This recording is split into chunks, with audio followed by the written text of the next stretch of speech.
Hello, Phil here from Wings of Pegasus and welcome to another analysis video. If you enjoyed this video, please give it a thumbs up and subscribe. So on the agenda tonight, we have Joe Satriani and Grace Potter, and actually quite a lot of talent on stage here. And this video really follows on well from my video that I did last night on Neil Young, where he performed Old Man back in 1971. But of course this is more recent, but let's get these guys up on screen and see how they get on with Cortez the Killer.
Looking for the new world and a palace in the sun.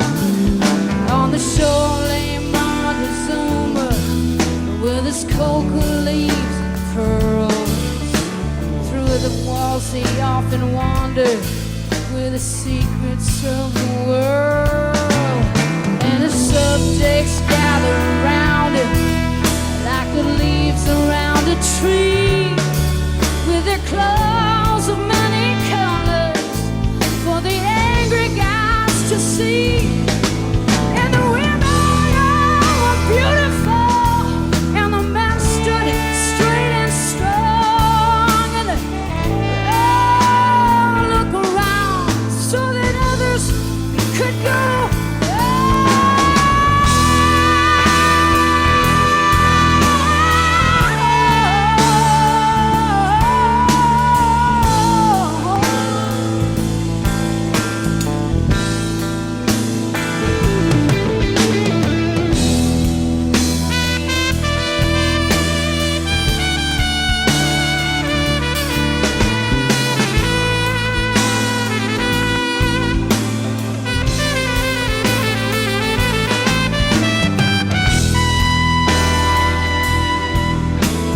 I'm just going to jump in here because there is so much talent on stage here, and I love what they're doing with this track because Grace Potter's voice, this could almost be used actually as a workshop just to go through all the different instruments and what they add and why they add so much to the dynamics of the piece, but also just the overall performance, how all the instruments just absolutely work together in combination to give such a great final result. But getting into Grace Potter's vocal to start with, and then we'll get into Joe's playing in that intro as well. She's got that full dynamic range in her vocal cords, and what I mean by that is when you are listening to great singers, they can sing at really low volumes, almost like a whisper, and then on the flip side they can be belting out chest voice with real attitude at the total other end of the spectrum. So once you've got that kind of dynamic range, you can do so much with a composition and with the emotion and the expression in your voice. Of course, it really helps to have a great composition to be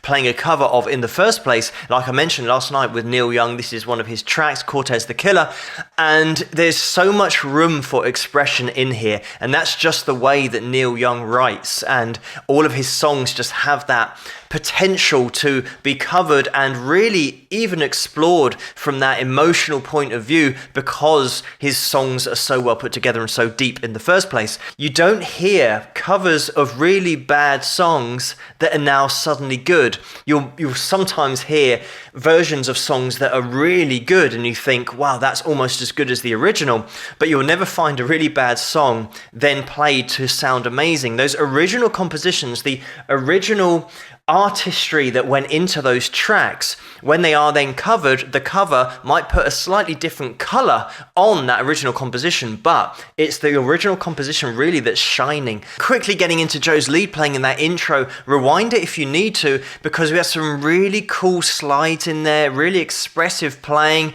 that vibrato that Joe's got really nice and controlled, but we also had a really cool legato, hammer-ons, pull-offs, run right at the end of that intro, then leading into the vocal. So look out for that, because you can see that right hand. And a lot of people ask me in the comments who don't play guitar, what are hammer-ons and pull-offs? Because I mention them all the time. In the intro, we had a really great example there, the way that Joe is just picking the string and then doing pull-offs with the little finger, second finger, first finger, and then he might change that up to little finger, third finger, first finger. And it gets a really smooth legato sound by just picking the string once and then doing the pull-offs. And then as he's changing to a new string, he's picking again and then doing the pull-offs. He's not alternate picking. He's not getting an aggressive sound here. He's getting a really nice smooth legato sound, which is all totally intentional because he has got the ability to throw in that alternate picking and really highlight every one of those notes. But stylistically, that's the way he's thrown it in there.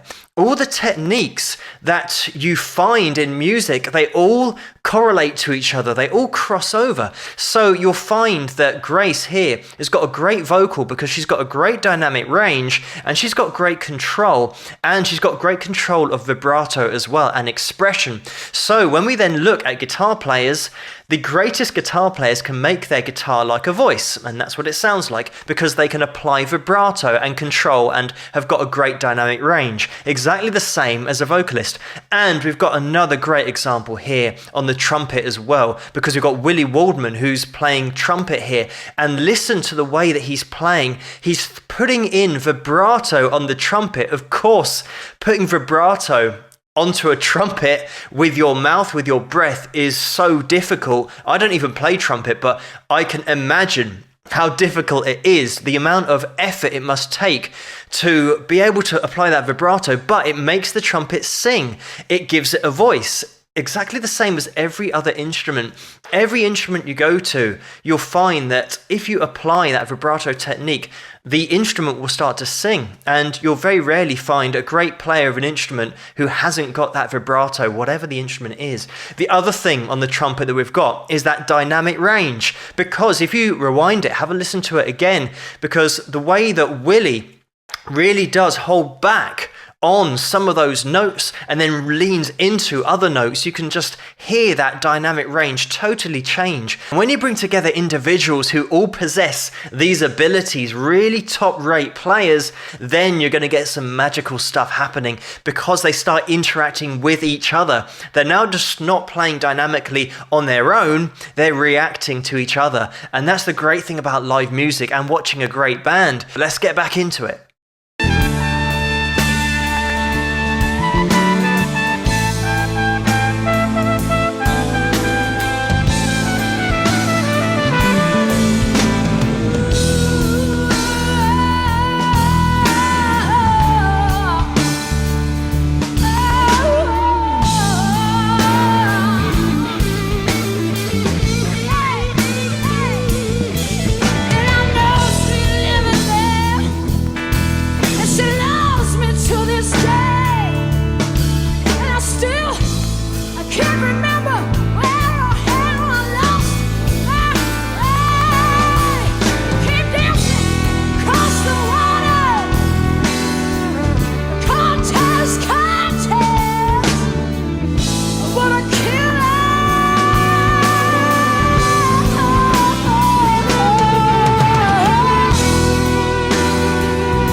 Wow, what a great performance that was. Just great top musician ability, just everything was in there. Yeah, it's just Joe with the way that he plays. What I love about the way that he plays is that he's got that ability to almost jam out and get right to the edge of that ability. Obviously, Joe's ability playing, he's never going to lose control, but he gives the impression that he can really push it to the edge.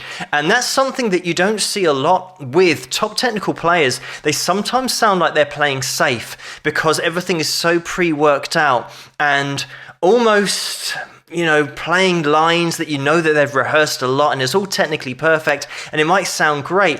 Whereas sometimes you just want to hear a guitarist just push things to the limit, not necessarily play really fast, but just push the sound, the expression, just go where you want to on the guitar. Some of the greatest guitar players of all time have had that ability to push it to the edge, and that's what has separated them from every other guitarist, because every other guitarist is always playing safe, and the great players aren't afraid to take a risk and push it somewhere different, because sometimes that's where the real magic happens. That harmonic that he got right at the end of that solo was absolutely epic, because it was a harmonic that normally it wouldn't have been at the right pitch, but he's using his whammy and actually pulling up on it, therefore increasing the tension on the strings and increasing the pitch of the note, and then he gives it that vibrato by just great touch and great feel, not too fast, not too slow, just a fantastic end to that passage of playing. And this, as I said, is not rehearsed, massively rehearsed,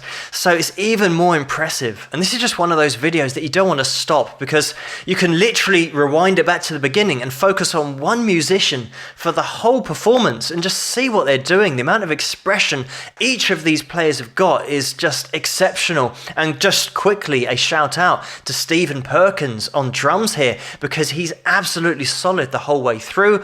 And of course, him and Reed Mathis, or Mathis, depending on where you're from, on bass, they've got to be absolutely on the same page and in each other's pockets, and they definitely are. They are supplying the foundation for this whole performance, this whole track. If they weren't absolutely solid, everything would fall apart. I always say this about the rhythm section, but just to complete the shout outs, I know that all the names are at the beginning of the video, but we've got Steve Kimmuck as well on rhythm guitar here. So those are all of the musicians on stage, absolutely coming together to perform a great cover of Cortez the Killer. Of course, the original composition is top notch. It allows this freedom of expression because of the way that it's written, but these guys absolutely kill it on stage here, and there is so much that is great about this performance that it would take years to look at everything in a little bit more detail. But thank you so much for suggesting this video for me to take a look at, and keep those suggestions coming in the comments below. Let me know what you guys think, and if you like this video, please give it a thumbs up and subscribe, and I'll see you guys at the next one. Rock!